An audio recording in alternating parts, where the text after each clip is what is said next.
Hello everyone, bringing you another unboxing video today. There will be a few of these at the moment. There's a few bits and pieces which I know are on the way, and this is one which I preempted in a previous video. I mentioned that more Canadian kit was on the way, and a little batch of bits and pieces arrived, all sort of Cold War era Canadian kit, and that's what we're going to have a look at in the video now. So one of the things that's arrived, and the first thing we're going to have a look at here, is a Canadian hot weather hat. Now this, it's quite an interesting design in that it's, I believe, a civilian design that was actually used by Canadian forces. You can see you've got two vents there on the side. By the way, if you hear any crackling in the background, that's just because I have a fire on the go. So just to explain that, if you hear that in the background, obviously we have snaps or press studs on each side, which allow the brim to be fastened up. And you can see we have a chin strap here, chin cord, which runs through eyelets on each side. Now these are seen worn by Canadian forces in the Gulf, the limited Canadian contingent who were around for the Gulf War. And we do have a label inside here, which are, obviously you can read that yourself should you wish to. And you can see how the chin cord works there. It literally just ties into these eyelets on each side. It's a very simple design, quite heavy duty, made of cotton, 100% cotton as you can see. And then this sort of just off-white cream colour. It does look quite strange worn with the Canadian combat uniform.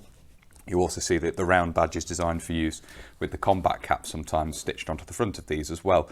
So an interesting bit of kit, nice to have one of these, and hopefully it'll be used in recreations of Canadian kit going forward. But yeah, as I say, this is what Canadian troops tended to wear in the Gulf in 1990-91, all those Canadian troops who were out in that region. The next thing we'll look at here is a little booklet I've received, and this was just purchased as part of a lot of stuff from a Canadian dealer on eBay, and it seemed like a good thing to pick up at the time. And it's a little reference book on Canadian combat shoulder titles. So these are subdued shoulder titles designed for use on the Canadian combat uniform, and it basically just gives an index of what the title says and actually what that refers to, and then notes on any slight variations and particular points to note with that particular pattern. So gives quite a good reference there for all the different Canadian combat titles. So just picked up a copy of that little booklet. The next thing here, slightly earlier bit of Canadian kit, 50s. We have a pair of battle dress trousers, Canadian 50s battle dress trousers. These are quite nicely stamped inside, if I remember where the stamp is. There we go, yep, just in the lower part of the waistband of the pocket here. So size 10, my size, and you can see there the date of 1951, hopefully, down there.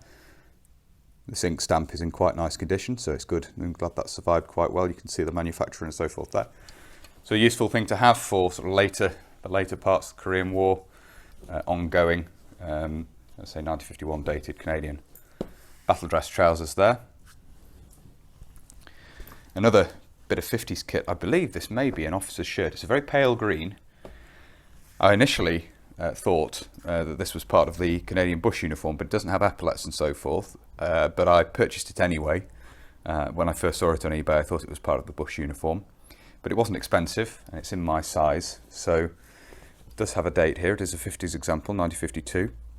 So I'm assuming, it is an assumption, that this is an officer's shirt, doesn't have epaulets, doesn't have the button-down collar and everything you'd see. It does look like it's actually had pinned-on insignia on the collar at some point in the past, interestingly.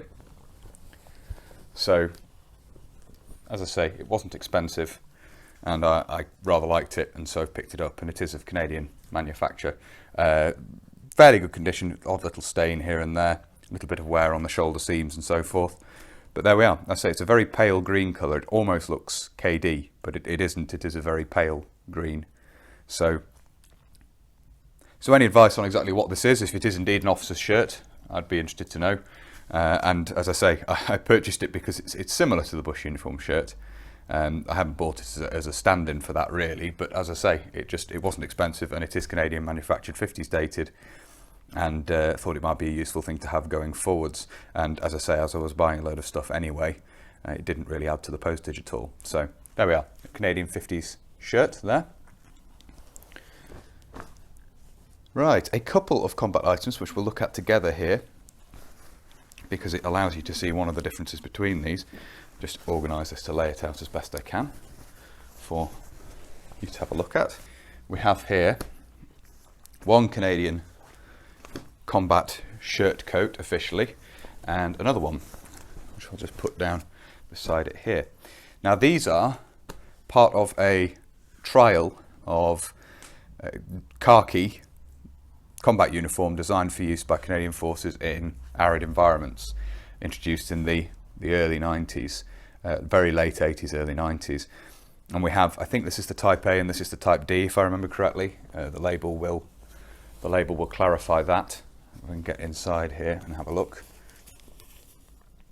Oh, that's the Type D. My apologies, I got it the wrong way around. This is the Type D, which is obviously this paler khaki colour, and this will be the Type A, I believe, which is in a slightly more of a stone colour. If we get this out here, you can have a look at the label as well. There we go, Type A. So you see the dates here, 1991 for the Type A, and I think this is also 1992 for the Type D. So these did also come with trousers, so I'd be interested to pick up a pair of those at some point in the future. But as I say, they are an interesting sort of trials item. I don't believe they were, well, they were not popular. They were too heavyweight really for use in truly arid environments. They weren't popular from that point of view and weren't persevered with. But they're an interesting part of the Canadian combat uniform story, so I was interested to pick up these. Again, they weren't expensive. They are essentially the standard Canadian shirt coat design, officially speaking, but the shirt from the combat uniform made in this khaki colour rather than green. So nice to pick up a pair of those. As I say, two different examples, and the two different colour, or two examples of the colours. There were other designs in between, of course, using the other letters A, B, C and D. They were manufactured in various different cloths and different colours, as we can see there. The next thing to have a look at here, I do actually already have one of these, but we'll get on to why I've purchased another one in just a moment. This, of course, is the, well, unofficially the mag bra for the C2, which is the support version of the C1 self-loading rifle. The C2, of course, being the automatic rifle, the heavy barrel version. It uses larger 30-round straight magazines, which fitted in these pouches. It allowed the C2 gunner to carry these magazines. Now, I was very kindly gifted one of these not that long ago. However, unfortunately, with that example, one of the hooks, well, you can see that here, one of the hooks which go over the shoulder and clip onto these D-rings at the front, these straps, to support it, this spring here, you can see there's sort of a plastic spring or catch there to secure this. That had broken off.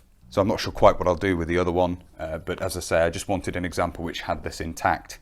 And therefore, seeing this at a good price, I picked it up along with the other bits. And I say I always try and buy a few bits at one time, obviously, to combine postage and keep the postage costs down, because they can be quite extortionate when stuff's coming from Canada.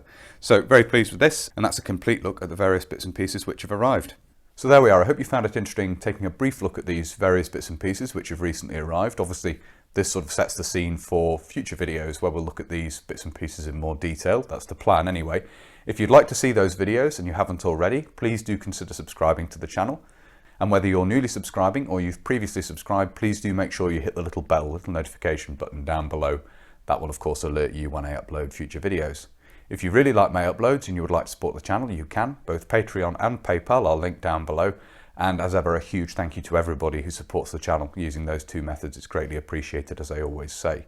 Thank you all very much indeed. If you'd like to follow the channel on social media, you can. Facebook, Instagram and Twitter are all linked down below. And if you'd like to get in touch but you don't really use social media, there is of course an email address down there as well. That's everything for this video, so until next time, bye for now.